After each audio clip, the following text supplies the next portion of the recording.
गोपाल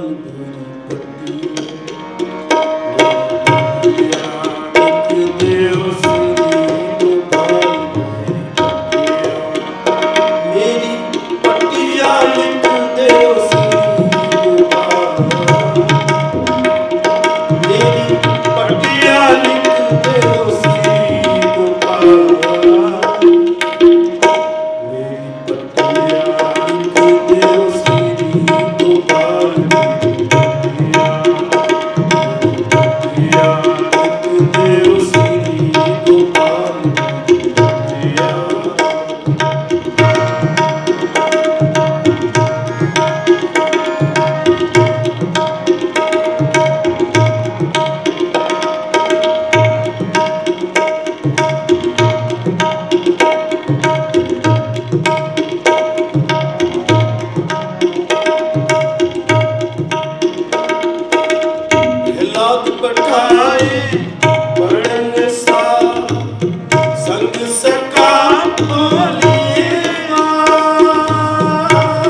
देव श्री गोपाल मेरी पट्टिया लिख देव श्री गोपाल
मेरी पट्टिया लिख देव श्री गोपाल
जल तल गिर किए पहाड़, प्रभु जल तल गिर किए पहाड़। एक नाम न छोड़ो रहेगा, एक राम न छोड़ो रहेगा। मुख कालजार पावे मार डाल, मुख कालजार पावे मार डाल, मुख कालजार पावे मार डाल।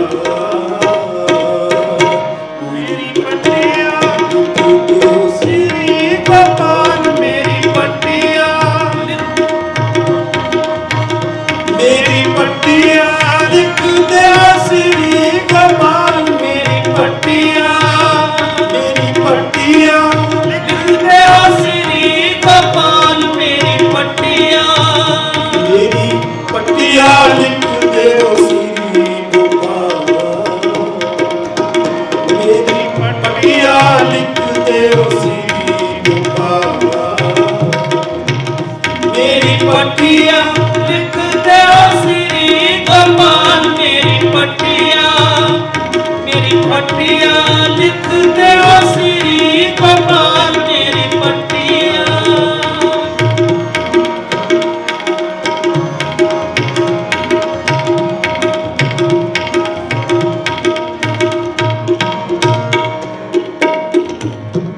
घाट खड़क को व्यवसाय, घाट खड़क को व्यवसाय। तुझ राखन हारो मोहे बताए, तुझ राखन हारो मोहे बताए। प्रथम तिलक से तय विस्तार, प्रथम तिलक से तय विस्तार। हर नाग से छेदियो नख विदार, हर नाग से छेदियो नख विदार, हर नाग से छेदियो नख विदार, हर नाग से छेदियो नख विदार। मेरी पटिया लिख दे श्री गोपाल, मेरी पटिया, मेरी पटिया लिख दे श्री गोपाल, मेरी पटिया, मेरी पटिया लिख दे श्री गोपाल, मेरी पटिया लिख दे श्री गोपाल, मेरी पटिया लिख दे श्री गोपाल, मेरी पटिया, मेरी पटिया लिख दे श्री गोपाल, मेरी पटिया।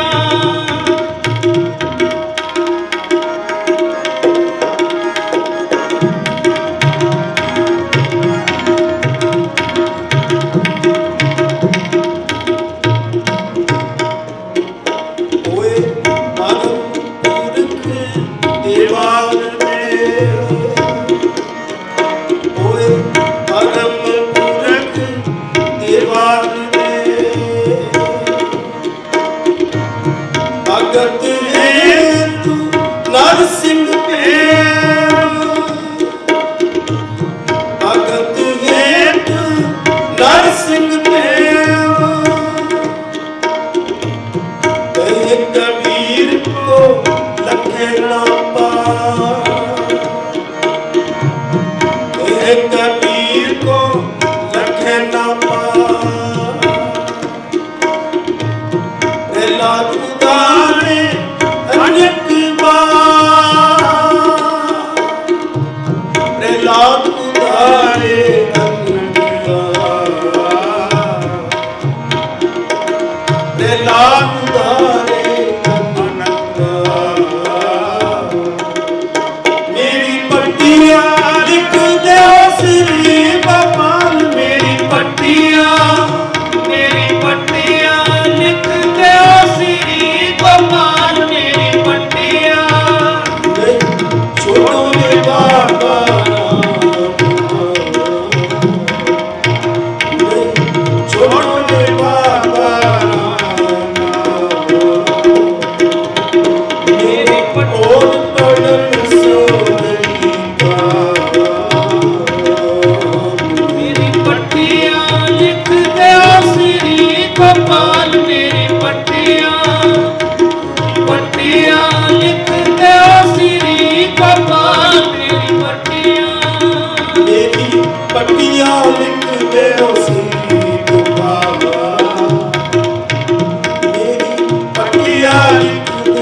ਸ੍ਰੀ ਗੋਪਾਲ। ਸਤਨਾਮ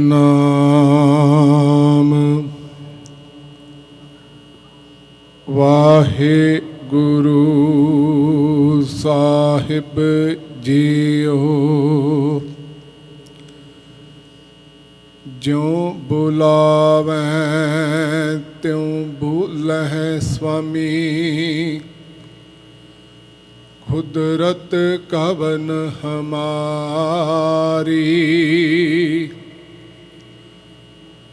ਸਾਧ ਸੰਗ ਨਾਨਕ ਜਸ ਗਾਇਓ, ਜੋ ਪ੍ਰਭ ਕੀ ਅਤ ਪਿਆਰੀ। ਸਾਧ ਸੰਗ ਨਾਨਕ ਜਸ ਗਾਇਓ, ਜੋ ਪ੍ਰਭ ਕੀ ਅਤ ਪਿਆਰੀ।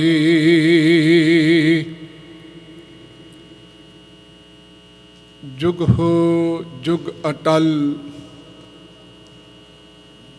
ਸ਼ਬਦ ਬ੍ਰਹਮ ਸਤਿਗੁਰੂ। ਧੰਨ ਗੁਰੂ ਗ੍ਰੰਥ ਸਾਹਿਬ ਸੱਚੇ ਪਾਤਸ਼ਾਹ ਜੀ ਦੀ ਪਾਵਨ ਪਵਿੱਤਰ ਹਜ਼ੂਰੀ ਅੰਦਰ ਜੁੜ ਬੈਠੀ ਸਾਧ ਸੰਗਤ। ਗੁਰਮਤਿ ਵਿਚਾਰਾਂ ਦੀ ਆਰੰਭਤਾ ਤੋਂ ਪਹਿਲਾਂ ਗੁਰੂ ਬਾਬਾ ਜੀ ਦੀ ਬਖਸ਼ਿਸ਼ ਫਤਿਹ ਪ੍ਰਵਾਨੋ। ਵਾਹਿਗੁਰੂ ਜੀ ਕਾ ਖਾਲਸਾ, ਵਾਹਿਗੁਰੂ ਜੀ ਕੀ ਫਤਿਹ। ਧੰਨ ਗੁਰੂ ਗ੍ਰੰਥ ਸਾਹਿਬ ਸੱਚੇ ਪਾਤਸ਼ਾਹ ਜੀ ਦੀ ਬਖਸ਼ੀ ਸਦਕਾ ਪਿਛਲੇ ਜੋ 2 ਐਤਵਾਰ ਦੇ ਦੀਵਾਨ ਸਨ, ਉਹਨਾਂ ਦੇ ਵਿੱਚ ਆਪਾਂ ਸਮਝਣ ਦਾ ਯਤਨ ਕਰ ਰਹੇ ਸੀ ਕਿ ਜ਼ਾਹਿਰ ਪੀਰ ਜਗਤ ਗੁਰੂ ਬਾਬਾ ਧੰਨ ਗੁਰੂ ਨਾਨਕ ਸਾਹਿਬ ਸੱਚੇ ਪਾਤਸ਼ਾਹ ਜੀ ਨੇ ਜੋ ਸਾਨੂੰ ਇਲਾਹੀ ਬਾਣੀ ਦੇ ਰਾਹੀਂ, ਅੰਮ੍ਰਿਤ ਬਾਣੀ ਦੇ ਰਾਹੀਂ ਆਈਡੀਓਲੋਜੀ ਦੀ ਦਾਤ ਬਖਸ਼ਿਸ਼ ਕੀਤੀ ਹੈ, ਜਿਹਨੂੰ ਆਪਾਂ ਸਿੱਖੀਜ਼ਮ ਕਹਿੰਦੇ ਹਾਂ। ਸਾਰੀ ਸਿੱਖ ਧਰਮ ਦੀ ਵਿਚਾਰਧਾਰਾ ਹੈ, ਜਿਹਦੇ ਵਿੱਚ ਆਪਾਂ ਅਕਾਲ ਪੁਰਖ ਵਾਹਿਗੁਰੂ ਦਾ ਕਨਸੈਪਟ ਸਮਝਣ ਦਾ ਯਤਨ ਕੀਤਾ ਤੇ ਮੂਲ ਮੰਤਰ ਦੀ ਸੰਖੇਪ ਵਿਆਖਿਆ ਤੇ ਜਪਜੀ ਸਾਹਿਬ ਦਾ ਪਹਿਲਾ ਸ਼ਲੋਕ ਆਦਿ ਸੱਚ ਜੁਗਾਦ ਸੱਚ, ਇੱਥੋਂ ਤੱਕ ਆਪਾਂ ਵਿਚਾਰ ਕੀਤੀ ਹੈ। ਅੱਜ ਦਾ ਜਿਹੜਾ ਦੀਵਾਨ ਹੈ, ਜਪਜੀ ਸਾਹਿਬ ਜੀ ਦੀ ਪਹਿਲੀ ਪੌੜੀ ਦੇ ਅੰਦਰ ਧੰਨ ਗੁਰੂ ਨਾਨਕ ਸਾਹਿਬ ਸੱਚੇ ਪਾਤਸ਼ਾਹ ਜੋ ਸਾਨੂੰ ਜ਼ਿੰਦਗੀ ਦਾ ਮਕਸਦ ਦੇ ਰਹੇ ਨੇ, ਜਿਹਦੇ ਵਿੱਚ ਅਸੀਂ ਰੋਜ਼ ਪੜ੍ਹਦੇ ਹਾਂ, ਸੋਚੈ ਸੋਚ ਨਾ ਹੋਵਈ, ਜੇ ਸੋਚੀ ਲੱਖ ਵਾਰ, ਚੁੱਪੈ ਚੁੱਪ ਨਾ ਹੋਵਈ, ਜੇ ਲਾਏ ਰਹਾ ਲਿਵਤਾਰ, ਭੁੱਖਿਆਂ ਭੁੱਖ ਨਾ ਉਤਰੀ, ਜੇ ਬੰਨਾ ਪੁਰੀਆਂ ਭਾਰ, ਸਹਸ ਸਿਆਣਪਾਂ ਲੱਖ ਹੋਹੇ, ਤਾਂ ਇੱਕ ਨਾ ਚੱਲੈ ਨਾਲ, ਕਿਵ ਸਚਿਆਰਾ ਹੋਈਐ, ਕਿਵ ਕੂੜਾ ਟੁੱਟੈ ਪਾਲ, ਹੁਕਮ ਰਜ਼ਾਈ ਚੱਲਣਾ, ਨਾਨਕ ਲਿਖਿਆ ਨਾਲ। ਇਸ ਪੌੜੀ ਦੇ ਵਿੱਚ ਸਾਰੇ ਵਿਦਵਾਨ ਸਹਿਮਤ ਨੇ ਕਿ ਗੁਰੂ ਨਾਨਕ ਸਾਹਿਬ ਜੀ ਨੇ ਇੱਕ ਮਨੁੱਖਤਾ ਦੇ ਸਾਹਮਣੇ ਸਭ ਤੋਂ ਵੱਡਾ ਜਿਹੜਾ ਸਵਾਲ ਹੈ ਕਿ ਬੰਦਾ ਸਚਿਆਰ ਕਿਵੇਂ ਹੋ ਸਕਦਾ ਹੈ। ਕਿਵ ਸਚਿਆਰਾ ਹੋਈ ਹੈ, ਸਚਿਆਰਾ ਦਾ ਮਤਲਬ ਹੈ ਸੱਚ ਦੇ ਪ੍ਰਕਾਸ਼ ਹੋਣ ਦੇ ਯੋਗ। ਬੰਦੇ ਦੇ ਅੰਦਰ ਜੋ ਅਕਾਲ ਪੁਰਖ ਵਾਹਿਗੁਰੂ ਦਾ ਰੱਬੀ ਗਿਆਨ ਹੈ ਉਹ ਪ੍ਰਗਟ ਹੋ ਜਾਏ ਤੇ ਉਹਦੇ ਮੁਤਾਬਕ ਇਹ ਬੰਦਾ ਚੱਲ ਕੇ ਕਰਮ ਕਰਨ ਲੱਗ ਪਏ ਤੇ ਸੱਚਾ ਸੁੱਚਾ ਇਨਸਾਨ ਕਿਵੇਂ ਬਣ ਸਕਦਾ ਹੈ। ਕਿਵ ਕੂੜਾ ਟੁੱਟੈ ਪਾਲ, ਤੇ ਇਹਦੇ ਅੰਦਰ ਕਾਮ ਕ੍ਰੋਧ ਲੋਭ ਮੋਹ ਹੰਕਾਰ ਦੇ ਜਿਹੜੇ ਹੱਦ ਤੋਂ ਜ਼ਿਆਦਾ ਵਧੀ ਹੋਈ ਜਿਹੜੀ ਮਾਇਆ ਦਾ ਪ੍ਰਭਾਵ ਹੈ, ਜਿਹਨੂੰ ਗੁਰਬਾਣੀ ਦੇ ਵਿੱਚ ਇਸ ਤਰ੍ਹਾਂ ਵੀ ਵਿਆਖਿਆ ਕੀਤੀ ਗਈ ਹੈ, ਇਹ ਇਹਦੇ ਅੰਦਰੋਂ ਕਿਵੇਂ ਕੂੜ ਦੀ ਕੰਧ ਪਾਲ ਜਾਂ ਬੰਦਾ ਕਾਫੀ ਇਸ ਦੁਨੀਆ ਦੇ ਅੰਦਰ ਵਿਕਾਰਾਂ ਦੇ ਅਧੀਨ ਦੁਨੀਆ ਨਾਲ ਛਲ ਕਪਟ ਕਰਦਾ ਹੈ, ਅੰਦਰੋਂ ਹੋਰ ਤੇ ਬਾਹਰੋਂ ਹੋਰ ਕਿਸਮ ਦਾ ਹੁੰਦਾ ਹੈ। ਇਸ ਹਰ ਕਿਸਮ ਦੀ ਕੰਧ ਕੂੜ ਦੀ ਪਾਲ ਇਹਦੇ ਅੰਦਰੋਂ ਟੁੱਟ ਕਿਵੇਂ ਸਕਦੀ ਹੈ, ਇਹ ਸਵਾਲ ਹੈ। ਸਭ ਤੋਂ ਪਹਿਲਾਂ ਇਹ ਸਵਾਲ ਦਾ ਆਨਸਰ ਕਰਨ ਤੋਂ ਪਹਿਲਾਂ, ਔਰ ਇਹ ਸਵਾਲ ਕੇਵਲ ਧਰਮ ਦਾ ਹੀ ਨਹੀਂ ਹੈ, ਆਮ ਜਿਹੜੇ ਨਾਨ ਬਲੀਵਰ ਨੇ, ਏਥੀਸਟ ਲੋਕ ਨੇ, ਰੱਬ ਨੂੰ ਨਹੀਂ ਮੰਨਦੇ, ਅਸਲ ਦੇ ਵਿੱਚ ਉਹਨਾਂ ਦਾ ਵੀ ਸੁਸਾਇਟੀ ਦੇ ਅੰਦਰ ਰਹਿੰਦਿਆਂ ਹੋਇਆਂ ਚੰਗਾ ਇਨਸਾਨ ਬਣਨਾ ਬੜਾ ਜ਼ਰੂਰੀ ਹੈ। ਹਿਊਮੈਨਿਟੇਰੀਅਨ ਵੈਲਿਊਜ਼ ਨੂੰ ਅਪਣਾਉਣਾ ਹਰ ਬੰਦੇ ਦੇ ਲਈ ਨੈਸੈਸਰੀ ਹੈ। ਅਸਲ ਦੇ ਵਿੱਚ ਉਸ ਤੋਂ ਬਿਨਾਂ ਸੁਸਾਇਟੀ ਨੂੰ ਰਨ ਨਹੀਂ ਕੀਤਾ ਜਾ ਸਕਦਾ। ਸਭ ਤੋਂ ਪਹਿਲੀ ਗੱਲ ਕਿ ਬੰਦੇ ਨੇ ਸਚਿਆਰਾ ਬਣਨਾ ਹੀ ਕਿਉਂ ਹੈ, ਇਹ ਸਵਾਲ ਪੈਦਾ ਹੁੰਦਾ। ਇਹਦੇ ਬਾਰੇ ਜ਼ਿਕਰ ਹੈ ਕਿ ਹਿਊਮੈਨਿਟੀ ਦਾ ਜੇ ਐਵੋਲਿਊਸ਼ਨ ਥਿਊਰੀ ਦੇ ਮੁਤਾਬਕ ਹਿਸਟਰੀ ਪੜ੍ਹੀ ਜਾਏ ਤੇ 10-12 ਹਜ਼ਾਰ ਸਾਲ ਪਹਿਲਾਂ ਤੱਕ ਨਾ ਬੰਦਾ ਆਮ ਜਾਨਵਰਾਂ ਦੀ ਤਰ੍ਹਾਂ ਜੰਗਲਾਂ ਦੇ ਵਿੱਚ ਰਹਿੰਦਾ ਸੀ।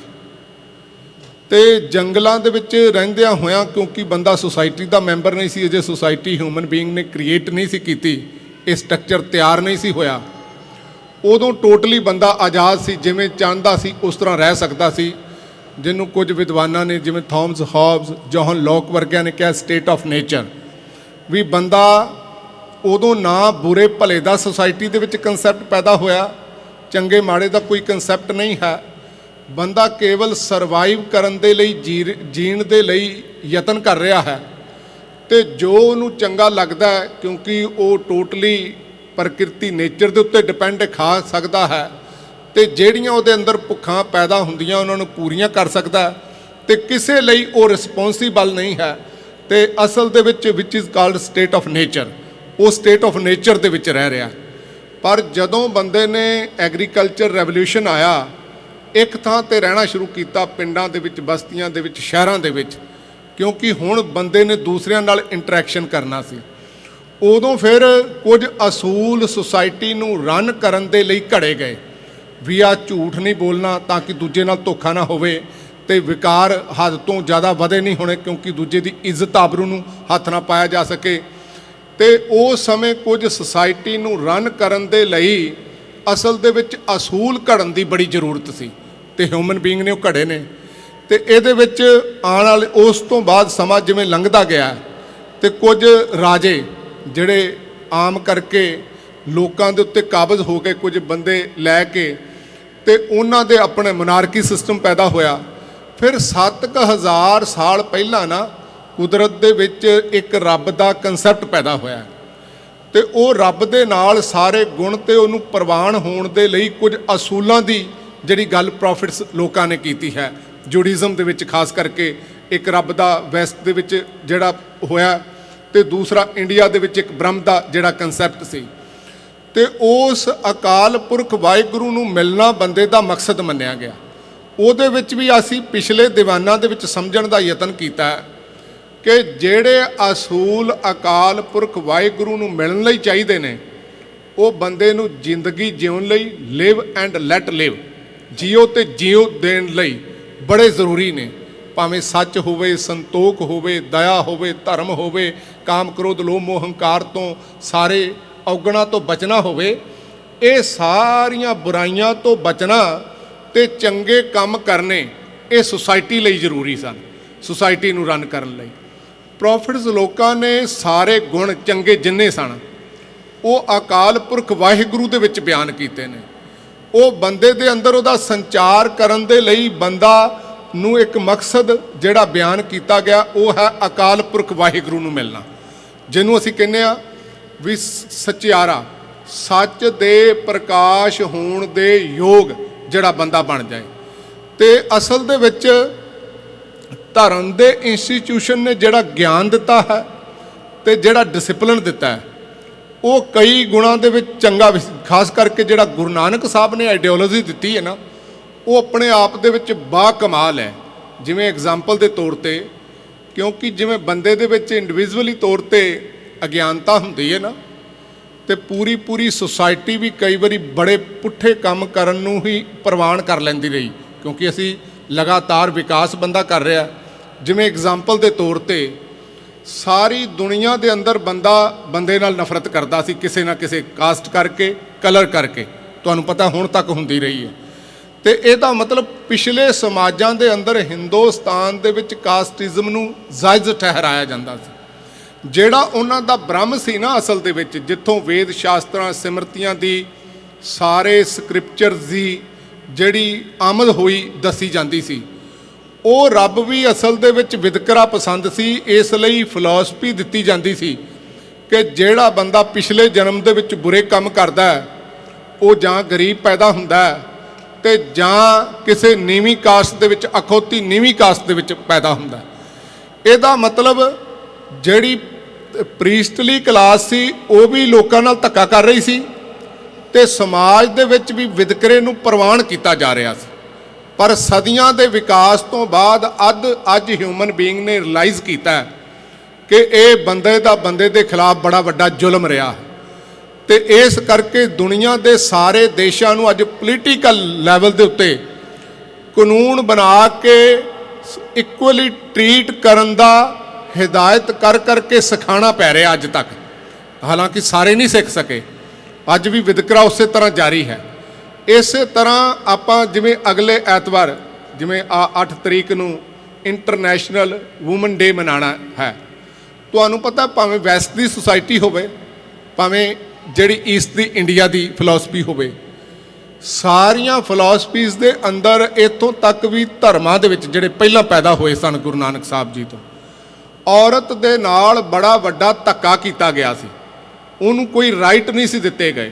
ਇੱਕ ਸਲੇਵ ਕਿਸਮ ਦਾ ਜੀਵਨ ਸੀ ਇਹ। ਤੇ ਬਹੁਤ ਜਿਹੜਾ ਲੜ ਕੇ, ਉਹ ਵੀ ਵੈਸਟ ਦੀਆਂ ਬੀਬੀਆਂ ਨੇ, ਔਰਤਾਂ ਨੇ ਖਾਸ ਕਰਕੇ ਲੜ ਕੇ ਜਦੋਂ ਉਹਨਾਂ ਕੋਲ ਐਜੂਕੇਸ਼ਨ ਆਈ ਵੀ ਸਾਡੇ ਵੀ ਰਾਈਟਸ ਹੋਣੇ ਚਾਹੀਦੇ ਨੇ, ਫਿਰ ਉਹਨਾਂ ਨੇ ਅਧਿਕਾਰ ਲਏ ਨੇ। ਜਿਸ ਕਰਕੇ ਕੁਝ ਜਿਵੇਂ ਇੰਡੀਆ ਵਰਗੇ ਦੇਸ਼ਾਂ ਦੇ ਵਿੱਚ, ਕਿਉਂਕਿ ਐਜੂਕੇਸ਼ਨ ਦਾ ਜਿਹੜਾ ਸਿਸਟਮ ਹੈ ਉਹ ਵੈਸਟ ਦਾ ਹੀ ਅਡੋਪਟ ਕੀਤਾ ਹੋਇਆ ਉੱਥੇ ਹੈ, ਇਸ ਕਰਕੇ ਉਹਨਾਂ ਬੀਬੀਆਂ ਕੋਲ ਆਪ ਹੀ ਰਾਈਟ ਪਹੁੰਚ ਗਏ ਨੇ।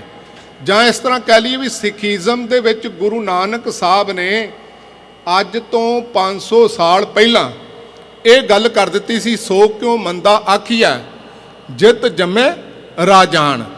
ਤੇ ਇਹ ਬਰਾਬਰ ਦਾ ਦਰਜਾ ਦਿੱਤਾ ਸੀ ਉਹਦੇ ਅੰਦਰ ਗੁਰੂ ਸਾਹਿਬ ਜੀ ਨੇ ਬਾਣੀ ਦੇ ਅੰਦਰ। ਤੇ ਸਾਰੇ 10 ਗੁਰੂ ਸਾਹਿਬਾਨ ਦੇ ਪੀਰੀਅਡ ਦੇ ਅੰਦਰ ਇੱਕ ਐਕਸ਼ਨ ਦੇ ਉੱਤੇ ਕੰਮ ਕੀਤਾ ਗਿਆ ਸੀ, ਜਿਸ ਕਰਕੇ ਔਰਤ ਨੂੰ ਇਨਫੀਰੀਅਰ ਸਮਝਿਆ ਜਾਂਦਾ ਸੀ। ਗੁਰੂ ਸਾਹਿਬ ਜੀ ਨੇ ਉਹਨਾਂ ਤੇ ਕੰਮ ਕੀਤਾ। ਜਿਵੇਂ ਮੰਨ ਲਓ ਕਰਵਾ ਚੌਥ ਦਾ ਵਰਤ ਹੀ ਸੀ ਤੇ ਅਸਲ ਦੇ ਵਿੱਚ ਔਰਤ ਨੂੰ ਇੱਕ ਦਿਨ ਭੁੱਖਾ ਰਹਿਣਾ ਪੈਂਦਾ ਸੀ ਵੀ ਜਿਹਦੇ ਨਾਲ ਪਤੀ ਦੀ ਉਮਰ ਵੱਧ ਜਾਏ। ਇਹਦੇ ਪੈਰਲਰ, ਹਾਲਾਂਕਿ ਇਹ ਇੱਕ ਅੰਧ ਵਿਸ਼ਵਾਸ ਜਿਹਾ ਹੀ ਸੀ, ਬੰਦੇ ਨੂੰ ਤੇ ਕੋਈ ਪਤਾ ਨਹੀਂ ਸੀ ਲੱਗਦਾ ਵੀ SMS ਆਇਆ ਜਾਂ ਕੋਈ ਚਿੱਠੀ ਆਈ ਵੀ ਉਮਰ ਵੱਧ ਗਈ ਹੈ, ਤੇ ਬੰਦਾ ਆਪੇ ਹੀ ਜਿਹੜਾ ਮੁਕਰਰ ਕਰ ਦਿੱਤਾ ਗਿਆ ਸੀ ਔਰਤ ਤੇ। ਫਿਰ ਮਰਦ ਦੇ ਲਈ ਕੋਈ ਵੀ ਇਹੋ ਜਿਹਾ ਇੱਕ ਦਿਨ ਮੁਕਰਰ ਨਹੀਂ ਸੀ ਕੀਤਾ ਗਿਆ ਵੀ ਤੇਰੀ ਵੀ ਵਿਚਾਰੀ ਘਰ ਵਾਲੀ 2-4 ਸਾਲ ਉਹਦੀ ਉਮਰ ਵੱਧ ਜਾਏ, ਤੂੰ ਵੀ ਇੱਕ ਦਿਨ ਭੁੱਖਾ ਰਿਹਾ ਕਰ। ਇਸੇ ਤਰ੍ਹਾਂ ਰੱਖੜੀ ਵਗੈਰਾ ਰਸਮਾਂ ਸਨ ਜਿਹੜੀਆਂ ਔਰਤ ਨੂੰ ਇਹ ਅਹਿਸਾਸ ਕਰਵਾਉਂਦੀਆਂ ਸੀ ਵੀ ਇਹ ਅਬਲਾ ਹੈ, ਕਮਜ਼ੋਰ ਹੈ। ਹੁਣ ਸਦੀਆਂ ਤੋਂ ਸਮਾਜ ਨੇ ਉਹ ਪ੍ਰਵਾਨ ਕੀਤਾ ਹੋਇਆ ਸੀ ਔਰ ਵੈਸਟ ਨੇ ਵੀ ਕੀਤਾ ਸੀ। ਹਰ ਥਾਂ ਤੇ ਔਰਤਾਂ ਦੇ ਉੱਤੇ ਜ਼ੁਲਮ ਹੋ ਰਿਹਾ ਸੀ, ਸਲੇਵ ਦੀ ਤਰ੍ਹਾਂ ਜ਼ਿੰਦਗੀ ਸੀ। ਹੁਣ ਸੁਸਾਇਟੀ ਉਹਨੂੰ ਪ੍ਰਵਾਨ ਕਰ ਰਹੀ ਸੀ। ਇਹਦਾ ਮਤਲਬ ਹੁਣ ਆਉਣ ਵਾਲੇ ਸਮੇਂ ਦੇ ਵਿੱਚ ਹੋਰ ਲਹਿਰਾਂ ਚੱਲ ਕੇ, ਹੁਣ ਜਿਹੜੇ ਪ੍ਰੈਡਿਕਸ਼ਨ ਸੋਸ਼ੀਓਲੋਜਿਸਟ ਕਰਦੇ ਨੇ ਨਾ ਵੀ ਆਉਣ ਵਾਲੇ ਸਮੇਂ ਦੇ ਵਿੱਚ ਪੋਲੀਟੀਕਲ ਜਿਹੜਾ ਸਫੀਅਰ ਦੇ ਅੰਦਰ, ਧਰਮ ਦੇ ਸਫੀਅਰ ਦੇ ਅੰਦਰ ਜਾਂ ਇਕਨੋਮੀ ਦੇ ਸਫੀਅਰ ਦੇ ਅੰਦਰ ਹੋ ਸਕਦਾ ਔਰਤਾਂ ਦੀ ਹੀ ਇਹ ਸਦੀ ਦੇ ਐਂਡ ਤੱਕ ਡੋਮੀਨੈਂਸ ਹੋਵੇ। ਕਹਿਣ ਦਾ ਮਤਲਬ ਸਦੀਆਂ ਤੋਂ ਉਹਨਾਂ ਨੇ ਲੜ ਕੇ, ਕੁਝ ਗਿਆਨਵਾਨ ਬੰਦਿਆਂ ਨੇ ਫਾਈਟ ਕਰਕੇ ਆਪਣੇ ਅਧਿਕਾਰ ਲਏ ਨੇ, ਨਹੀਂ ਤੇ ਸੁਸਾਇਟੀ ਤੇ ਕਰਦੀ ਆ ਰਹੀ ਸੀ ਜਿਹੜੇ ਵਿਤਕਰੇ ਵਾਲਾ ਕੰਮ। ਇਸੇ ਤਰ੍ਹਾਂ ਤੁਸੀਂ ਵੇਖੋ, ਜਿੰਨੇ ਸਤੀ ਪ੍ਰਥਾ ਸੀ ਹਿੰਦੁਸਤਾਨ ਦੇ ਅੰਦਰ, ਬਾਲ ਵਿਆਹ ਸੀ, ਉਹਨੂੰ ਜਿਹੜਾ ਜਾਇਜ਼ ਸਾਰੀ ਸੁਸਾਇਟੀ ਜਾਇਜ਼ ਠਹਿਰਾਂਦੀ ਸੀ। ਇਹਦਾ ਮਤਲਬ ਇਹ ਵੀ ਕਈ ਵਾਰੀ ਸਾਰਾ ਸਮਾਜ ਵੀ ਗਲਤ ਹੋ ਸਕਦਾ, ਪਰ ਗਲਤ ਰਸਮੋ ਰਿਵਾਜ ਨੂੰ ਸਮਾਜ ਦਾ ਸਮਰਥਨ ਮਿਲਿਆ ਹੋ ਸਕਦਾ। ਤੇ ਇਸ ਕਰਕੇ ਜਿਹੜੇ ਮਹਾਂਪੁਰਸ਼ ਹੁੰਦੇ ਨੇ ਨਾ, ਜਿਵੇਂ ਗੁਰੂ ਸਾਹਿਬ ਜੀ ਨੇ ਕਿਹਾ ਵੀ ਲੋਗਨ ਕੀਆਂ ਵਡਿਆਈਆਂ ਅੱਗੀ ਸੇਤੀ ਜਾਲ, ਇਨੀ ਜਲੀ ਨਾਮ ਵਿਸਾਰਿਆ ਇੱਕ ਨਾ ਚਲੀਆਂ ਨਾਲ। ਇਹਦਾ ਮਤਲਬ ਪੂਰੀ ਸੁਸਾਇਟੀ ਵੀ ਕਈ ਵਾਰੀ ਗਲਤ ਕੰਮ ਕਰਦੀ ਹੈ ਜਾਂ ਸਮਾਜ ਗਲਤ ਕੰਮ ਕਰਦਾ। ਇਸ ਕਰਕੇ ਜੇ ਕੋਈ ਪਿਓਰ ਹੈ, ਜਿਹੜੇ ਪ੍ਰੋਫਿਟ ਹੁੰਦੇ ਨੇ ਨਾ, ਉਹ ਇੱਕ ਤੇ ਗਿਆਨਵਾਨ ਹੁੰਦੇ ਨੇ ਸਾਰੀ ਹਿਊਮੈਨਿਟੀ ਨਾਲੋਂ, ਆਮ ਬੰਦੇ ਨਾਲੋਂ। ਤੁਸੀਂ ਵੇਖੋ ਹੁਣ ਗੁਰੂ ਨਾਨਕ ਸਾਹਿਬ ਜੀ ਦਾ ਜਿਹੜਾ ਗਿਆਨ ਦਾ ਲੈਵਲ ਹੈ ਉਹ ਆਪਾਂ ਸਾਰੇ ਸਿੱਖ ਮਿਲ ਕੇ ਵੀ ਇਮੇਜਿਨ ਨਹੀਂ ਕਰ ਸਕਦੇ ਕਿ ਉਸ ਲੈਵਲ ਤੇ ਅਸੀਂ ਇੰਨਾ ਹਿਊਮੈਨਿਟੇਰੀਅਨ ਵੇ ਦੇ ਨਾਲ ਸੋਚ ਸਕਦਾ ਬੰਦਾ। ਇਹਦਾ ਮਤਲਬ ਇਹ ਹੈ ਵੀ ਇੱਕ ਤਾਂ ਉਹਨਾਂ ਕੋਲ ਗਿਆਨ ਜਿਹੜਾ ਸਿਖਰ ਦਾ ਲੈਵਲ ਦਾ ਐਬਸੋਲਿਊਟਲੀ ਟਰੁੱਥ ਹੁੰਦਾ ਹੈ, ਜਿਹੜਾ ਅਸੀਂ ਗੁਰਬਾਣੀ ਨੂੰ ਕਹਿੰਦੇ ਆ, ਤੇ ਦੂਸਰਾ ਸਮਾਜ ਦੇ ਅੰਦਰ ਅਜੇ ਇੰਨੀ ਅਵੇਅਰਨੈਸ ਨਹੀਂ ਹੁੰਦੀ ਕਿ ਕੋਈ ਬੰਦਾ, ਕਿਉਂਕਿ ਅੱਜ ਜਿਹੜਾ ਬੰਦੇ ਨੂੰ ਕੰਟਰੋਲ ਕੀਤਾ ਜਾਂਦਾ ਨਾ ਸੁਸਾਇਟੀ ਵੱਲੋਂ ਕੀਤਾ ਜਾਂਦਾ ਜਾਂ ਕਾਨੂੰਨ ਬਣਾਏ ਜਾਂਦੇ ਨੇ, ਤੇ ਤੁਹਾਨੂੰ ਪਤਾ ਲਾਅ ਮੇਕਰ ਵੀ ਜਿਹੜੇ ਕਾਨੂੰਨ ਬਣਾਉਂਦੇ ਨੇ ਨਾ, ਉਹ ਵੀ ਸਾਰਾ ਕਾਨੂੰਨ ਵਾਲੇ ਦਾ ਕੋਈ ਵੀ ਪਰਫੈਕਟ ਨਹੀਂ ਹੈ। ਆਉਣ ਵਾਲੇ ਸਮੇਂ ਦੇ ਵਿੱਚ ਉਹਦੇ 'ਚ ਅਮੈਂਡਮੈਂਟ ਹੁੰਦੀ ਰਹਿੰਦੀ ਹੈ ਤੇ ਉਹਨਾਂ ਦੇ ਕਲਾਉਜ਼ ਉਹਨਾਂ ਨੂੰ ਨਵੇਂ ਐਡ ਕਰਨੇ ਪੈਂਦੇ ਨੇ। ਨਵੀਆਂ ਬੰਦਾ ਜਿਹੜੀਆਂ ਚਲਾਕੀਆਂ ਲੱਭ ਕੇ ਸੁਸਾਇਟੀ ਨਾਲ ਬੁਰਾ ਕਰਦਾ ਰਹਿੰਦਾ ਹੈ। ਤੇ ਜਿਹੜਾ ਧਰਮ ਹੈ ਅਸਲ ਦੇ ਵਿੱਚ ਜਦੋਂ ਰੱਬ ਦਾ ਵਿਸ਼ਵਾਸ ਦਿੰਦਾ ਹੈ ਕਿ ਉਹ ਅਕਾਲ ਪੁਰਖ ਵਾਹਿਗੁਰੂ ਜਿਹੜਾ ਹੈ ਉਹ ਅੱਗੋਂ ਦੇਖਿਆ ਪਿੱਛੋਂ ਦੇਖਿਆ ਤੁਝ ਤੇ ਕਹਾਂ ਛੁਪਾਵੈ, ਇਹ ਜਿਹੜਾ ਖਿਆਲ ਦਿੰਦਾ ਹੈ, ਇਹਦਾ ਮਤਲਬ ਅਕਾਲ ਪੁਰਖ ਅੰਦਰ ਦੀਆਂ ਜਾਣਨ ਵਾਲਾ ਹੈ। ਇਹ ਵਿਸ਼ਵਾਸ ਦੇ ਨਾਲ ਵੀ ਸਾਰੇ ਲੋਕ ਨਹੀਂ ਬਦਲੇ। ਬਹੁਤ ਸਾਰੇ ਲੋਕ ਇਹ ਨੇ ਜਿਹੜੇ ਧਰਮ ਦੇ ਅਸਥਾਨਾਂ ਤੇ ਜਾਂਦੇ ਨੇ, ਉਹ ਜਦੋਂ ਡਾਇਲੋਗ ਯੂਜ਼ ਕਰਦੇ ਨੇ ਤੇ ਉਹ ਕਹਿ ਰਹੇ ਹੁੰਦੇ ਨੇ ਵੇਖੋ ਜੀ ਰੱਬ ਤੇ ਸਾਰਾ ਕੁਝ ਵੇਖਦਾ, ਸਾਰਾ ਉਹ ਕੁਝ ਉਹਦੇ ਹੱਥ ਵਾਸੇ, ਫਿਰ ਵੀ ਉਹ ਸਮਰਪਿਤ ਨਹੀਂ ਹੁੰਦੇ। ਬੁਰੇ ਕੰਮ ਕਰਨ ਲੱਗਿਆ ਬੰਦਾ ਸੋਚਦਾ ਨਹੀਂ ਹੈ। ਤੇ ਗੁਰੂ ਸਾਹਿਬ ਜੀ ਨੇ ਜਿਹੜਾ ਇਹ ਮਕਸਦ ਦਿੱਤਾ ਨਾ, ਕਿਵ ਸਚਿਆਰਾ ਹੋਈ ਹੈ, ਪਹਿਲੀ ਲੋੜ ਬੰਦੇ ਦੀ ਇਹ ਵੀ ਬੰਦਾ ਸੁਸਾਇਟੀ ਕੋਲੋਂ ਵੀ ਜਿਹੜਾ ਛਲ ਕਪਟ ਕਰਕੇ ਕਈ ਵਾਰੀ ਬਚ ਜਾਂਦਾ ਹੈ, ਕਾਨੂੰਨ ਦੇ ਦਾਇਰੇ ਦੇ ਵਿੱਚ ਵੀ ਬਚ ਜਾਂਦਾ। ਅੱਜ ਜੇ ਬੰਦਾ ਕਿਸੇ ਇਨਫਲੂਐਂਸ਼ੀਅਲ ਜਿਹੜਾ ਸਟੇਜ ਦੇ ਉੱਤੇ ਹੋਵੇ, ਜਿਵੇਂ ਆਪਾਂ ਰਸ਼ੀਆ ਦੀ ਗੱਲ ਕਰਦੇ ਹਾਂ, ਉਹ ਜਿਹੜਾ ਕੰਟਰੀ ਦਾ ਮੁਖੀ ਹੈ, ਇਸੇ ਤਰ੍ਹਾਂ ਹੋਰ, ਤੇ ਉਹ ਕਈ ਵਾਰੀ ਇੱਕ ਬੰਦਾ ਵਰਲਡ ਵਾਰ ਲਾ ਕੇ ਸਾਰੀ ਹਿਊਮੈਨਿਟੀ ਨੂੰ ਦੇ ਲਈ ਜਿਹੜਾ ਕਈ ਕਿਸਮ ਦੇ ਕ੍ਰਾਈਸਿਸ ਪੈਦਾ ਕਰ ਸਕਦਾ ਤੇ ਤਬਾਹ ਕਰ ਸਕਦਾ ਹੈ। ਇਸ ਕਰਕੇ ਜਿਹੜਾ ਧਰਮ ਜਿਹੜਾ ਵਿਸ਼ਵਾਸ ਦਿੰਦਾ ਨਾ ਰੱਬ ਸੁਪੀਰੀਅਰ ਹੈ, ਸੁਪਰੀਮ ਪਾਵਰ ਹੈ, ਸਭ ਤੋਂ ਉੱਤੇ ਹੈ, ਤੇ ਬੰਦੇ ਨੇ ਉਹਦੀਆਂ ਨਜ਼ਰਾਂ ਦੇ ਵਿੱਚ ਪ੍ਰਵਾਨ ਹੋਣ ਦੇ ਲਈ ਆਪਣੇ ਆਪ ਨੂੰ ਤਿਆਰ ਕਰਨਾ ਹੈ, ਜਿਹਨੂੰ ਗੁਰੂ ਸਾਹਿਬ ਜੀ ਨੇ ਮਕਸਦ ਮੰਨਿਆ ਕਿਵ ਸਚਿਆਰਾ ਹੋਈ ਹੈ, ਵੀ ਕਿਵੇਂ ਬੰਦਾ ਸਚਿਆਰਾ ਹੋ ਸਕਦਾ ਹੈ। ਕਿਵ ਕੂੜਾ ਟੁੱਟਾ ਪਾਲ, ਤੇ ਇਹਦੇ ਅੰਦਰ ਜਿਹੜੀ ਕੂੜ ਦੀ ਪਾਲ ਹੈ ਜਿਹਨੂੰ ਸੁਸਾਇਟੀ ਕਈ ਵਾਰੀ ਫੋਲੋ ਕਰਦੀ ਆ ਰਹੀ ਹੈ, ਬੜੀਆਂ ਜਿਹੜੀਆਂ ਰਸਮੋ ਰਿਵਾਜ ਈਵਲਸ ਇਹੋ ਜਿਹੇ ਨੇ, ਅੱਜ ਵੀ ਰਿਫੋਰਮੇਸ਼ਨ ਦੀ ਲੋੜ ਹੈ, ਸਦਾ ਗੁੰਜਾਇਸ਼ ਰਹਿੰਦੀ ਬੰਦੇ ਦੇ ਸੁਧਾਰ ਦੇ ਲਈ। ਪੋਲੀਟੀਕਲ ਸਿਸਟਮ ਦੇ ਵਿੱਚ ਬੜਾ ਕੁਝ ਬਦਲਣ ਦੀ ਲੋੜ ਹੈ, ਇਕਨੋਮਿਕ ਸਿਸਟਮ ਨੂੰ ਬਦਲਣ ਦੀ ਲੋੜ ਹੈ ਜਿਹਦੇ 'ਚ ਸਾਰਿਆਂ ਨਾਲ ਫੇਅਰ ਹੋ ਸਕੇ। ਇਸ ਕਰਕੇ ਜਿਹੜਾ ਧਰਮ ਖਿਆਲ ਦਿੰਦਾ ਜਾਂ ਧਰਮ ਸਾਨੂੰ ਪ੍ਰਿੰਸੀਪਲ ਦਿੰਦਾ ਹੈ, ਉਹ ਹੈ ਅਕਾਲ ਪੁਰਖ ਵਾਹਿਗੁਰੂ ਜੀ ਦੀਆਂ ਨਜ਼ਰਾਂ ਦੇ ਵਿੱਚ ਪ੍ਰਵਾਨ ਹੋਣਾ ਤੇ ਜਿਹੜੀਆਂ ਝੂਠ ਦੀਆਂ ਲੇਅਰਸ ਨੇ ਉਹਨਾਂ ਨੂੰ ਖਤਮ ਕਰ ਦੇਣਾ। ਗੁਰੂ ਸਾਹਿਬ ਜੀ ਨੇ ਉਹਦਾ ਜਿਹੜਾ ਸੋਲਿਊਸ਼ਨ ਦਿੱਤਾ ਹੈ, ਤੁਸੀਂ ਵੇਖੋ, ਹੁਕਮ ਰਜ਼ਾਈ ਚੱਲਣਾ, ਨਾਨਕ ਲਿਖਿਆ ਨਾਲ, ਉਹਦੇ ਹੁਕਮ 'ਚ ਚੱਲਣਾ। ਕਿਹਦੇ ਹੁਕਮ 'ਚ? ਰਜ਼ਾਈ, ਰਜ਼ਾ ਦਾ ਮਾਲਕ। ਜਿਹੜਾ ਰਜ਼ਾ ਦਾ ਮਾਲਕ, ਰਜ਼ਾਈ ਦਾ ਮਤਲਬ ਹੈ ਰਜ਼ਾ ਦਾ ਮਾਲਕ, ਅਰਥ ਜਿਹੜਾ ਕੀਤਾ ਗਿਆ ਟੀਕਾਕਾਰਾਂ ਵੱਲੋਂ, ਉਹਦੇ ਹੁਕਮ ਦੇ ਵਿੱਚ ਨਿਯਮ ਨੂੰ ਉਹਦੇ ਨੂੰ ਸਮਝਣਾ। ਨਾਨਕ ਲਿਖਿਆ ਨਾਲ, ਵੀ ਇਹ ਜਿਹੜਾ ਜੀਵ ਦੇ ਨਾਲ ਲਿਖਿਆ ਗਿਆ ਹਰ ਬੰਦੇ ਨੂੰ ਦੇ ਲਈ ਬੜਾ ਨਸੈਸਰੀ ਹੈ, ਵੀ ਜਦੋਂ ਹੁਕਮ ਦੇ ਵਿੱਚ ਆ ਜਾਏਗਾ ਉਦੋਂ ਸਚਿਆਰ ਹੋ ਜਾਏਗਾ, ਰੱਬ ਦੀਆਂ ਨਜ਼ਰਾਂ ਦੇ ਵਿੱਚ ਪ੍ਰਵਾਨ ਹੋ ਜਾਏਗਾ। ਹੁਣ ਇਹ ਰਜ਼ਾ ਨੂੰ ਤੇ ਹੁਕਮ ਨੂੰ ਵੀ ਸਮਝਣਾ, ਕਿਉਂਕਿ ਗੁਰੂ ਨਾਨਕ ਸਾਹਿਬ ਜੀ ਨੇ ਜਦੋਂ ਬਾਣੀ ਲਿਖੀ ਨਾ ਅੱਜ ਤੋਂ 500 ਸਾਲ ਪਹਿਲਾਂ, ਉਦੋਂ ਹਿਊਮੈਨਿਟੀ ਕੋਲ ਬਹੁਤ ਜ਼ਿਆਦਾ ਨੌਲੇਜ ਨਹੀਂ ਸੀ। ਨੌਲੇਜ ਨਾ ਹੋਣ ਕਰਕੇ ਰਜ਼ਾ ਤੇ ਹੁਕਮ ਦੀ ਬੜੀ ਗਲਤ ਵਿਆਖਿਆ ਵੀ ਕੀਤੀ ਗਈ ਹੈ। ਜਿਵੇਂ ਬੰਦੇ ਦੇ ਅੰਦਰ ਕੋਈ ਫਿਜ਼ੀਕਲੀ ਬਿਮਾਰੀਆਂ ਆਉਂਦੀਆਂ ਸਨ, ਬੰਦੇ ਨੂੰ ਕਿਸੇ ਨੂੰ ਪੋਲੀਓ ਹੋ ਗਿਆ ਤੇ ਲੋਕਾਂ ਨੂੰ ਤੇ ਹਿਊਮਨ ਬੀਇੰਗ ਕੋਲ ਤੇ ਨੌਲੇਜ ਨਹੀਂ ਸੀ ਵੀ ਇਹ ਵਾਇਰਸ ਦੇ ਨਾਲ ਬੰਦੇ ਦੀਆਂ ਲੱਤਾਂ ਖੜ ਜਾਂਦੀਆਂ, ਤੇ ਉਹਦੇ ਬਾਰੇ ਜਿਹੜੀ ਧਰਮਾਂ ਨੇ ਵਿਆਖਿਆ ਦਿੱਤੀ ਸੀ, ਖਾਸ ਕਰਕੇ ਹਿੰਦੁਸਤਾਨ 'ਚ, ਬੰਦਾ ਕਹਿੰਦਾ ਸੀ ਇਹ ਕਰਮ ਚੱਕਰ ਹੈ, ਇਹਨੇ ਪਿਛਲੇ ਜਨਮ ਦੇ ਵਿੱਚ ਕਿਸੇ ਦੀਆਂ ਬਾਹਾਂ ਜਿਹੜੀਆਂ ਜਾਂ ਲੱਤਾਂ ਉਹਦਾ ਨੁਕਸਾਨ ਕੀਤਾ ਹੋਏਗਾ ਤੇ ਇਹਨੂੰ ਇਸ ਜਨਮ ਦੇ ਵਿੱਚ ਕੀਤੇ ਦੀ ਸਜ਼ਾ ਮਿਲ ਰਹੀ ਹੈ। ਜਾਂ ਬੰਦਾ ਕਹਿੰਦਾ ਸੀ ਵੇਖੋ ਜੀ ਇਹ ਤੇ ਰੱਬ ਦੀ ਰਜ਼ਾ ਹੈ, ਹੁਣ ਬੰਦਾ ਕੁਝ ਕਰ ਤੇ ਸਕਦਾ ਨਹੀਂ। ਪਰ ਮੈਡੀਕਲ ਸਾਇੰਸ ਦੇ ਵਿੱਚ ਇਹ ਵਾਇਰਸ ਨੂੰ ਆਇਡੈਂਟੀਫਾਈ ਕਰ ਲਿਆ ਗਿਆ, ਉਹਦੀ ਦਵਾਈ ਬਣਾ ਕੇ ਦੱਸ ਦਿੱਤਾ ਵੀ ਇਹ ਰੱਬ ਦੀ ਰਜ਼ਾ ਨਹੀਂ ਕਿਸੇ ਦੀਆਂ ਲੱਤਾਂ ਖਿਲਾਉਣੀਆਂ, ਇਹ ਕੁਦਰਤ ਦਾ ਇੱਕ ਨਿਯਮ ਸੀ। ਜੇ ਉਹ ਸਮਝ ਲਿਆ ਜਾਂਦਾ ਵੀ ਉਹ ਵਾਇਰਸ ਉਹਦੀ ਦਵਾਈ ਲੱਭ ਲਈ ਜਾਂਦੀ ਤੇ ਹਜ਼ਾਰਾਂ ਲੋਕਾਂ ਨੂੰ ਅੱਜ ਬੜੇ ਪੂਰੇ ਕੰਟਰੀ ਨੇ ਜਿਨ੍ਹਾਂ ਨੂੰ ਇਹਦੇ ਤੋਂ ਰਹਿਤ ਕਰ ਦਿੱਤਾ ਗਿਆ। ਪੋਲੀਓ ਦੀ ਜਿਹੜੀ ਬਿਮਾਰੀ ਨਹੀਂ ਹੈ। ਕੇਵਲ ਅਫਗਾਨਿਸਤਾਨ, ਪਾਕਿਸਤਾਨ ਜਿਹੜੇ ਲੋਕ ਅਸਲ ਦੇ ਵਿੱਚ ਵਿਰੋਧ ਕਰਦੇ ਨੇ ਧਰਮ ਦੇ ਨਾਂ ਤੇ ਵੀ ਮੈਡੀਕਲ ਸਾਇੰਸ ਦਾ, ਉਹ ਹੀ ਨਹੀਂ ਅਪਣਾ ਰਹੇ, ਨਹੀਂ ਤੇ ਆਮ ਬੰਦਾ ਤੇ ਅਪਣਾ ਕੇ ਜਿਹੜਾ ਰੋਗ ਤੋਂ ਰਹਿਤ ਹੋ ਗਿਆ। ਇਹਦਾ ਮਤਲਬ ਇਹ ਸੀ ਗੁਰੂ ਸਾਹਿਬ ਜੀ ਨੇ ਇਹਨਾਂ ਬਿਮਾਰੀਆਂ ਨੂੰ, ਫਿਰ ਸਮੌਲ ਪਾਕਸ ਸੀ, 1/3 ਵਰਲਡ ਦੀ ਆਬਾਦੀ ਖਤਮ ਹੋ ਜਾਂਦੀ ਸੀ। ਜਦੋਂ ਬੰਦੇ ਕੋਲ ਸੋਲਿਊਸ਼ਨ ਨਹੀਂ ਸੀ ਬਿਮਾਰੀਆਂ ਦਾ, ਉਦੋਂ ਸਾਰੀਆਂ ਬਿਮਾਰੀਆਂ ਨੂੰ ਸਮਝਦਾ ਸੀ ਵੀ ਇਹ ਰੱਬ ਦੀ ਰਜ਼ਾ ਹੀ, ਹੁਣ ਤੇ ਐਕਸੈਪਟ ਕਰਨਾ ਪੈਣਾ, ਇਹ ਰੱਬ ਦਾ ਹੁਕਮ ਹੈ। ਜਿਵੇਂ ਤੁਹਾਡੇ ਸਾਹਮਣੇ ਐਗਜ਼ਾਮਪਲ ਵਾਪਰੀ ਹੈ, ਜਦੋਂ ਕਰੋਨਾ ਆਇਆ ਨਾ ਤੇ ਪ੍ਰੀਸਟਲੀ ਕਲਾਸ ਦੇ ਕੋਲ ਕੋਈ, ਕਿਉਂਕਿ ਬਿਮਾਰੀਆਂ ਨੂੰ ਸਮਝਣ ਦੇ ਲਈ ਨੌਲੇਜ ਤੇ ਹੈ ਨਹੀਂ, ਉਹਨਾਂ ਦਾ ਧੰਦਾ ਚੱਲਦਾ ਲੋਕਾਂ ਨੂੰ ਡਰਾ ਕੇ। ਜਿਵੇਂ ਇੱਕ ਡਾਕੂ ਲੁੱਟਦਾ ਨਾ ਤੇ ਉਹ ਸਿੱਧਾ ਗਨ ਰੱਖ ਦਿੰਦਾ ਤੇ ਉਹ ਕਹਿੰਦਾ ਜਿੰਨਾ ਸਮਾਨ ਹੈਗਾ ਤੁਸੀਂ ਕੱਢ ਦਿਓ, ਨਹੀਂ ਤੇ ਤੁਹਾਨੂੰ ਸ਼ੂਟ ਕਰ ਦਿੱਤਾ ਜਾਏਗਾ। ਇਸੇ ਤਰ੍ਹਾਂ ਧਾਰਮਿਕ ਲੋਕ ਕੀ ਕਰਦੇ ਨੇ, ਕੁਦਰਤ ਦੇ ਵਿੱਚ ਕੋਈ ਕਰੋਪੀ ਆਉਂਦੀ ਹੈ ਤੇ YouTube ਤੇ ਮੈਂ ਵੇਖਿਆ ਬੜੇ ਲੋਕ ਵੀਡੀਓ ਬਣਾ ਕੇ ਪਾਉਣ ਲੱਗ ਗਏ। ਵੇਖੋ ਜੀ, ਸਾਰੀ ਮਨੁੱਖਤਾ ਨੇ ਬੜੀ ਅੱਤ ਚੁੱਕੀ ਸੀ, ਰੱਬ ਨੇ ਕੀਤੇ ਹੋਏ ਕਰਮਾਂ ਦੀ ਸਜ਼ਾ ਤੇ ਦੇਣੀ ਸੀ, ਇੱਕ ਛੋਟਾ ਜਿਹਾ ਜੀਵ ਭੇਜਿਆ, ਹੁਣ ਸਾਰੀ ਕੁਦਰਤ ਨੂੰ ਇਹਨੇ ਫਨਾਹ ਕਰ ਦੇਣਾ। ਇਹ ਬੰਦੇ ਦੀਆਂ ਕੀਤੀਆਂ ਹੋਈਆਂ ਗਲਤੀਆਂ ਦੀ ਰੱਬ ਸਜ਼ਾ ਦੇ ਰਿਹਾ ਇਸ ਤਰੀਕੇ ਨਾਲ, ਕਿਉਂਕਿ ਡਰ ਫੀਅਰ ਦੇ ਸਿਰ ਤੇ ਜਿਹੜਾ ਕਈ ਵਾਰੀ ਇਹ ਧੰਦਾ ਚੱਲਦਾ ਹੈ। ਤੇ ਅਸਲ ਦੇ ਵਿੱਚ ਵਿਗਿਆਨਕਾਂ ਨੇ ਉਹਦਾ ਸੋਲੂਸ਼ਨ ਲੱਭਿਆ ਵੀ ਉਹ ਵਾਇਰਸ ਨੂੰ ਆਇਡੈਂਟੀਫਾਈ ਕੀਤਾ ਤੇ ਅੱਜ ਇਲਾਜ ਲੱਭ ਲਿਆ ਗਿਆ।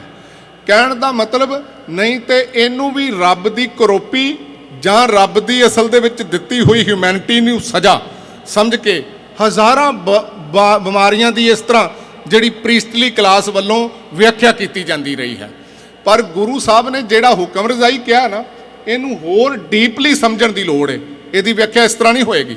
ਅੱਜ ਬਹੁਤ ਸਾਰੀਆਂ ਬਿਮਾਰੀਆਂ ਦੇ ਵੈਕਸੀਨ ਲੱਭ ਲਏ ਗਏ ਨੇ, ਇਲਾਜ ਲੱਭ ਲਏ ਗਏ ਨੇ। ਇਸੇ ਤਰ੍ਹਾਂ ਤੁਸੀਂ ਵੇਖੋ, ਪਾਣੀ ਦਾ ਫਲੱਡ ਆਂਦਾ ਸੀ ਤੇ ਆਬਾਦੀ ਰੋੜ ਕੇ ਲੈ ਜਾਂਦਾ ਸੀ, ਬੰਦੇ ਦੇ ਵਾਸਤੇ ਹੈ ਨਹੀਂ ਸੀ। ਅੱਜ ਹਾਲਾਂਕਿ ਨਹਿਰਾਂ ਬਣਾ ਕੇ ਉਹਨੂੰ ਕੰਟਰੋਲ ਕਰਨ ਦਾ ਕਿਸੇ ਹੱਦ ਤੱਕ ਯਤਨ ਕੀਤਾ ਗਿਆ ਹੈ, ਉਹਨੂੰ ਚੰਗੇ ਢੰਗ ਨਾਲ ਡੈਮ ਬਣਾ ਕੇ ਬਿਜਲੀ ਆਦਿਕ ਬੰਦਾ ਰੋਜ਼ ਹੀ ਵਰਤ ਰਿਹਾ ਹੈ। ਹੋਰ ਤਰੀਕੇ ਦੇ ਨਾਲ ਜਿਹੜਾ ਬੰਦੇ ਨੇ ਕੁਦਰਤ ਦੇ ਅਸੂਲਾਂ ਨੂੰ ਸਿੱਖਿਆ ਵੀ ਅਸਲ ਦੇ ਵਿੱਚ ਜੇ ਕਿਧਰੇ ਅਸੂਲ ਸਮਝ ਲਏ ਜਾਣ ਨਾ, ਫਿਰ ਜਿਹਨੂੰ ਰੱਬ ਦੀ ਕਰੋਪੀ ਤੇ ਜਾਂ ਇਹ ਸਮਝਿਆ ਜਾਂਦਾ ਜਦੋਂ ਹਜ਼ਾਰਾਂ ਦੀ ਆਬਾਦੀ ਤਬਾਹ ਹੁੰਦੀ ਏ, ਅੱਗ ਆਊਟ ਆਫ ਕੰਟਰੋਲ ਹੁੰਦੀ ਏ ਤੇ ਲੋਕ ਮਰਦੇ ਨੇ, ਸੜ ਜਾਂਦੇ ਨੇ ਜੀਵ, ਇਹਨੂੰ ਸਮਝਿਆ ਜਾਂਦਾ ਵੀ ਰੱਬ ਨੂੰ ਇਹੀ ਮਨਜ਼ੂਰ ਸੀ। ਵੀ ਜਿਵੇਂ ਰੱਬ ਦਾ ਇਸ ਤਰ੍ਹਾਂ ਦਾ ਰੂਪ ਪੇਸ਼ ਕੀਤਾ ਗਿਆ, ਜਿਵੇਂ ਰੱਬ ਨਾ ਜ਼ਾਲਮ ਜਿਹਾ ਹੋਵੇ, ਲੋਕਾਂ ਨੂੰ ਸਜ਼ਾ ਦੇ ਕੇ, ਜਿਵੇਂ ਇੱਕ ਨਾਰਸਿਸਿਸਟ ਪਰਸਨੈਲਿਟੀ ਹੁੰਦੀ ਨਾ, ਉਹਨੂੰ ਖੁਸ਼ੀ ਹੁੰਦੀ ਹੈ। ਤੇ ਕਈ ਵਾਰੀ ਇਸ ਤਰ੍ਹਾਂ ਦਾ ਰੂਪ ਜਿਹੜਾ ਉਹਦਾ ਕਲਪਨਾ ਕਰ ਲਈ ਗਈ ਹੈ। ਅਸਲ ਦੇ ਵਿੱਚ ਜਿਹਨੂੰ ਗੁਰੂ ਸਾਹਿਬ ਜੀ ਰਜ਼ਾ ਕਹਿ ਰਹੇ ਨੇ, ਇਹਨੂੰ ਸਮਝਣ ਦੇ ਲਈ ਇੱਕ ਐਗਜ਼ਾਮਪਲ ਸਮਝਣ ਦੀ ਬੜੀ ਲੋੜ ਹੈ।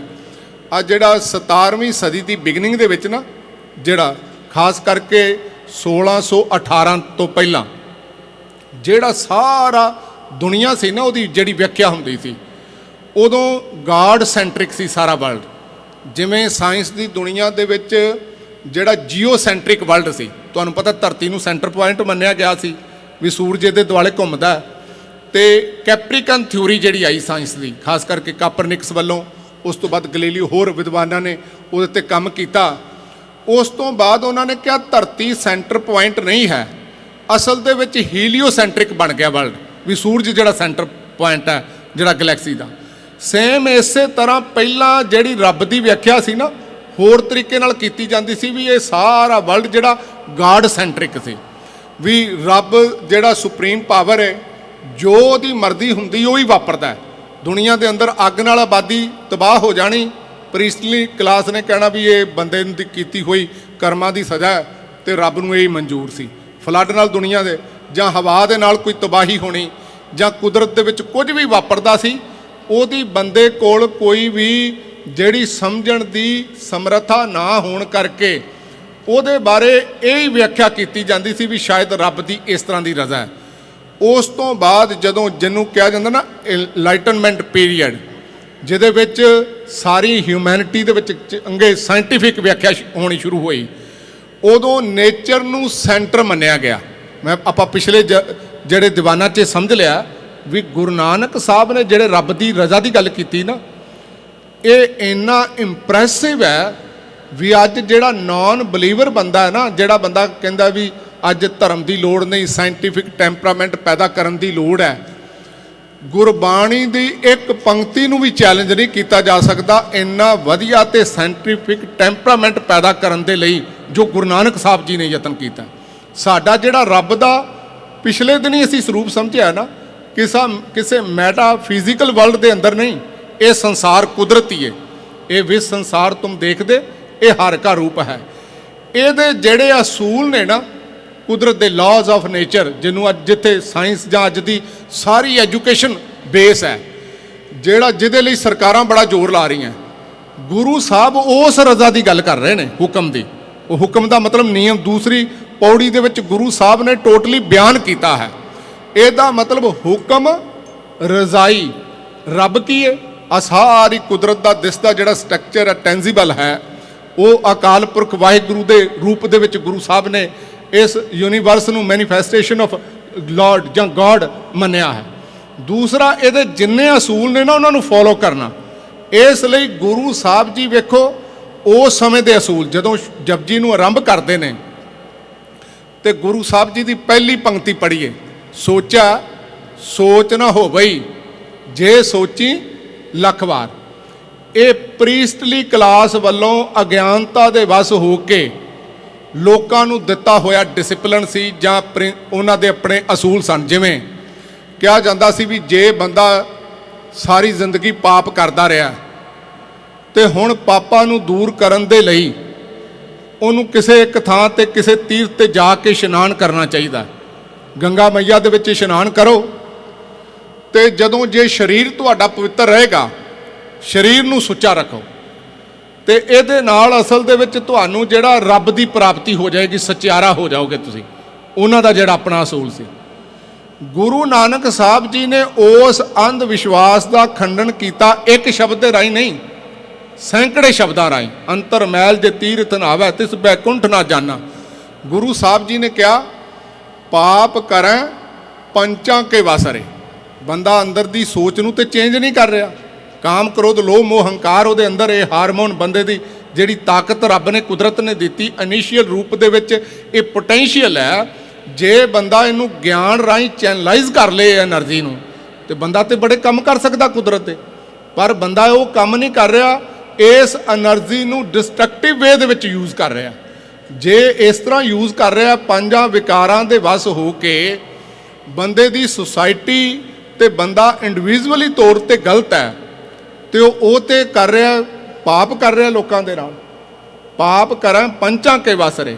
ਫਿਰ ਪ੍ਰੀਸਟਲੀ ਕਲਾਸ ਨੇ ਡਿਸਪਲਿਨ ਦਿੱਤਾ, ਤੀਰਥ ਨਹਾਏ ਕਹਾਂ ਸਭ ਉਤਰੇ।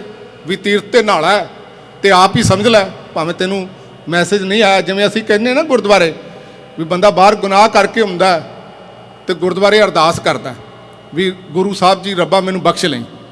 ਨੋ ਡਾਊਟ ਵੀ ਜੇ ਬੰਦਾ ਅੱਗੇ ਤੋਂ ਸੁਧਰ ਕੇ ਚੱਲੇ ਤੇ ਕੋਈ ਗੱਲ ਬਣ ਸਕਦੀ ਹੈ, ਵੀ ਬੰਦੇ ਦੀ ਘੱਟੋ ਘੱਟ ਆਦਤ ਜਿਹੜੀ ਇਹ ਧਰਮ ਦਾ ਆਸਰਾ ਲੈ ਕੇ ਬੰਦਾ ਸੁਧਾਰ ਵਾਲੇ ਰਾਹ ਤੇ ਚੱਲ ਸਕਦਾ। ਪਰ ਬੰਦਾ ਆਪ ਹੀ ਸਮਝ ਲੈਂਦਾ, ਬੰਦੇ ਨੂੰ ਕੋਈ SMS ਤੇ ਆਂਦਾ ਨਹੀਂ ਵੀ ਹੁਣ ਮੇਰੇ ਜਿਹੜੀ ਗੁਨਾਹ ਕੀਤਾ ਸੀ ਹੁਣ ਉਹ ਮਾਫ ਹੋ ਗਿਆ ਤੇ ਹੁਣ ਮੈਂ ਆਜ਼ਾਦ ਹਾਂ ਪਿਛਲੇ ਕੀਤੇ ਹੋਏ ਕ੍ਰਾਈਮ ਤੋਂ। ਤੇ ਤੀਰਥ ਨਹਾਏ ਕਹਾਂ ਸਭ ਉਤਰੇ, ਆਪ ਹੀ ਸਮਝ ਲੈਂਦਾ ਸੀ ਉਤਰ ਗਏ ਨੇ। ਬਹੁਰ ਕਮਾਵਾ ਹੋਏ ਨਿਸ਼ੰਕ। ਬੰਦਾ ਜਿਹੜਾ ਨਿਸ਼ੰਕ ਹੋ ਕੇ ਹੋਰ ਕਮਾਣਾ ਸ਼ੁਰੂ ਕਰ ਦਿੰਦਾ ਸੀ। ਜੰਪੁਰ ਬਾਂਧ ਖਰੇ ਕਾਲੰਕ। ਤੇ ਫਿਰ ਇੱਥੇ ਹਿੰਦੁਸਤਾਨ 'ਚ ਕੀ ਸੀ, ਬੰਦਾ ਸਰੀਰਕ ਪਵਿੱਤਰਤਾ ਤੇ ਵੀ ਧਰਮ ਦੇ ਕੰਮ ਕਰਨੇ ਨੇ, ਬਿਲਕੁਲ ਅਨਲੱਗ ਧਰਮ ਕੱਪੜੇ ਪਾ ਕੇ, ਜਿਹੜੇ ਪਵਿੱਤਰ ਕੱਪੜੇ।